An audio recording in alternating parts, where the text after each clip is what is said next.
What keeps us healthy and happy as we go through life? If you were going to invest now in your future best self, where would you put your time and your energy? There was a recent survey of millennials asking them what their most important life goals were. And over 80% said that a major life goal for them was to get rich. And another 50% of those same young adults said that another major life goal was to become famous. And we're constantly told to lean into work, to push harder and achieve more.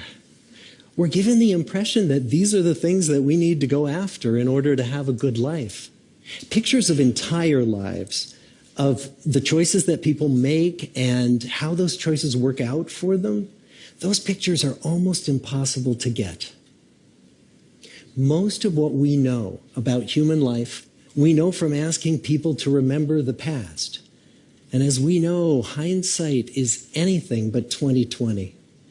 We forget vast amounts of what happens to us in life, and sometimes memory is downright creative.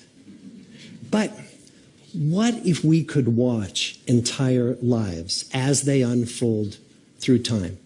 What if we could study people from the time that they were teenagers all the way into old age to see what really keeps people happy and healthy? We did that. The Harvard study of adult development may be the longest study of adult life that's ever been done. For 75 years, we've tracked the lives of 724 men. Year after year, asking about their work, their home lives, their health, and of course, asking all along the way without knowing how their life stories were going to turn out. Studies like this are exceedingly rare. Almost all projects of this kind fall apart within a decade because too many people drop out of the study, or funding for the research dries up, or the researchers get distracted, or they die, and nobody moves the ball further down the field. But through a combination of luck and the persistence of several generations of researchers, this study has survived. About 60 of our original 724 men are still alive, still participating in the study, most of them in their 90s. And we are now beginning to study the more than 2,000 children of these men. And I'm the fourth director of the study. Since 1938, we've tracked the lives of two groups of men. The first group started in the study when they were sophomores at Harvard College. They all finished college during World War II, and then most went off to serve in the war.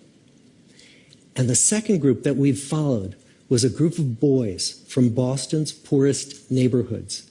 Boys who were chosen for the study specifically because they were from some of the most troubled and disadvantaged families in the Boston of the 1930s. Most lived in tenements, many without hot and cold running water. When they entered the study, all of these teenagers were interviewed, they were given medical exams. We went to their homes and we interviewed their parents. And then these teenagers grew up into adults who entered all walks of life. They became factory workers and lawyers and bricklayers and doctors, one president of the United States.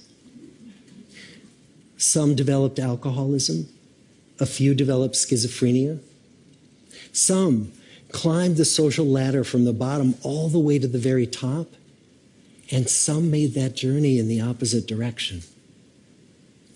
The founders of this study would never in their wildest dreams have imagined that I would be standing here today, 75 years later, telling you that the study still continues.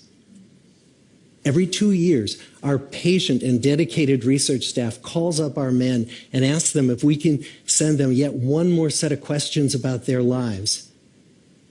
Many of the inner city Boston men ask us, "Why do you keep wanting to study me? My life just isn't that interesting." The Harvard men never asked that question.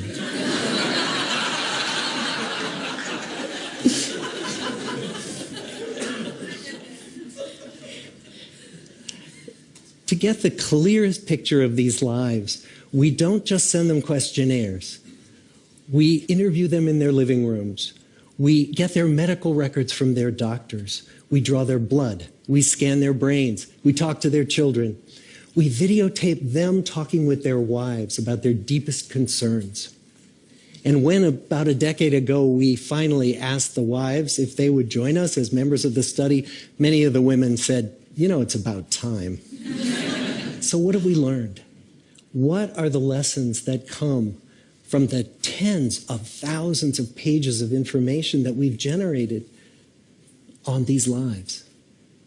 Well, the lessons aren't about wealth or fame or working harder and harder. The clearest message that we get from this 75-year study is this: good relationships keep us happier and healthier, period. We've learned 3 big lessons about relationships. The first is that social connections are really good for us and that loneliness kills. It turns out that people who are more socially connected to family, to friends, to community are happier, they're physically healthier, and they live longer than people who are less well connected. And the experience of loneliness turns out to be toxic.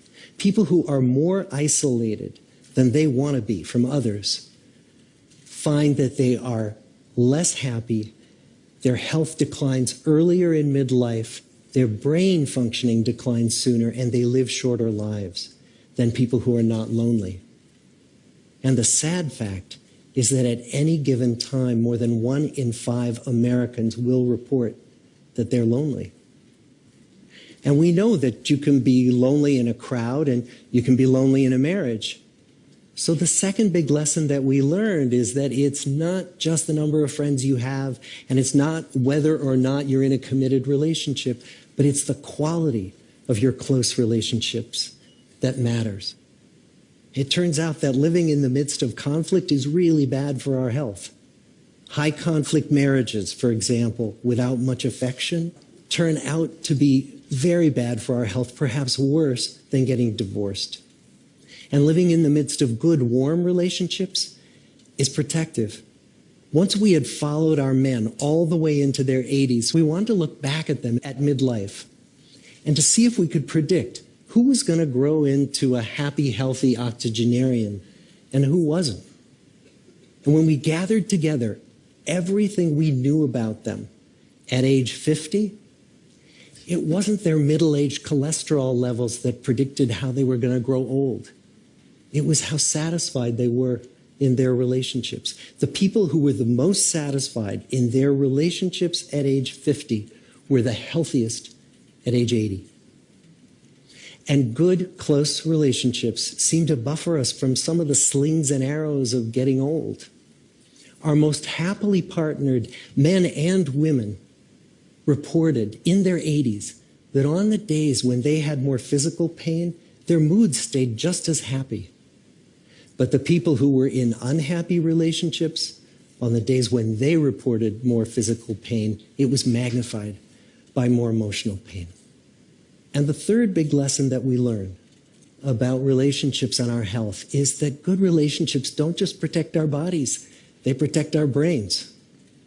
It turns out that being in a securely attached relationship to another person in your 80s is protective, that the people who are in relationships where they really feel they can count on the other person in times of need, those people's memories stay sharper longer. And the people in relationships where they feel they really can't count on the other one, those are the people who experience earlier memory decline. And those good relationships, they don't have to be smooth all the time. Some of our octogenarian couples could bicker with each other day in and day out. But as long as they felt that they could really count on the other when the going got tough, those arguments didn't take a toll on their memories. So, this message that good, close relationships are good for our health and well-being, this is wisdom that's as old as the hills. Why is this so hard to get and so easy to ignore? Well, we're human.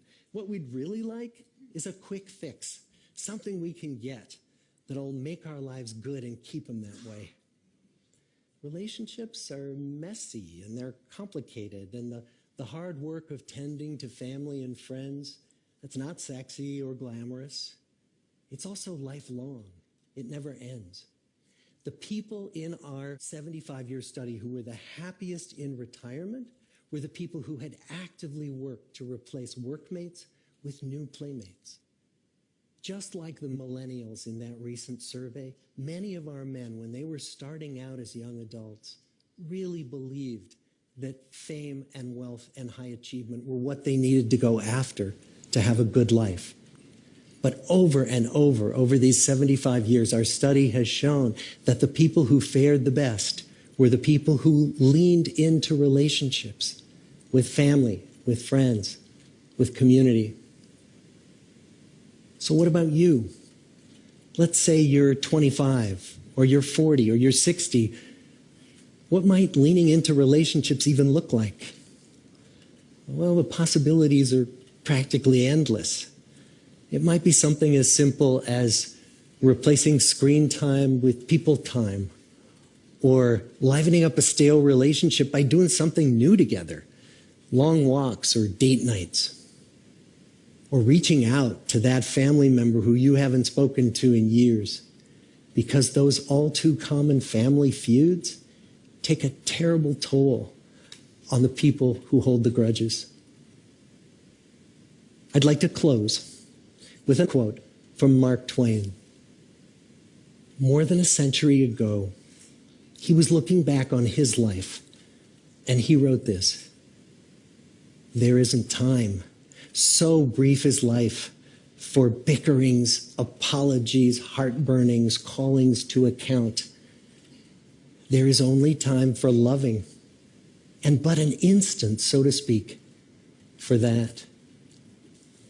The good life is built with good relationships." Thank you.